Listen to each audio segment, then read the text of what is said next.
Just 2 years after the U.S. and Cuba restored diplomatic ties, the honeymoon phase appears to be over. The Trump administration unveiled additional sanctions and travel restrictions on Cuba, voiding out much of the historic steps made by the former Obama administration. RT's Marina Portnaya brings us the details.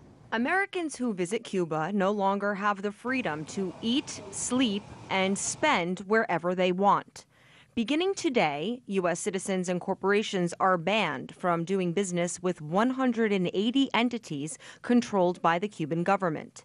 83 hotels, as well as tour agencies, shops, a development zone, and even 2 rum makers are among the many operations off limits. The new regulations issued Wednesday are part of the Trump administration's tougher stance towards the Castro government. Some Americans visiting Cuba on the eve of Trump's crackdown say the U.S. president is moving in the wrong direction.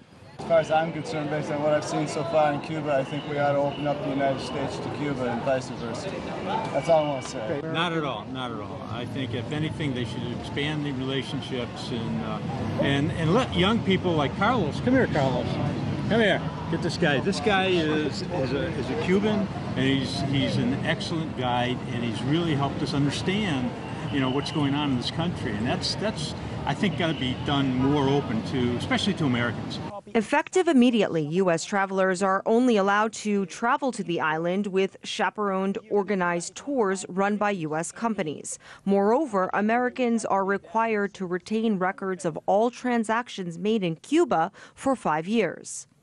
The Trump administration says its policy change is meant to channel economic activity away from the Cuban government and towards private citizens. However, American businesses with operations already in place or those who signed contracts before Wednesday's announcement will not be affected by the new regulations.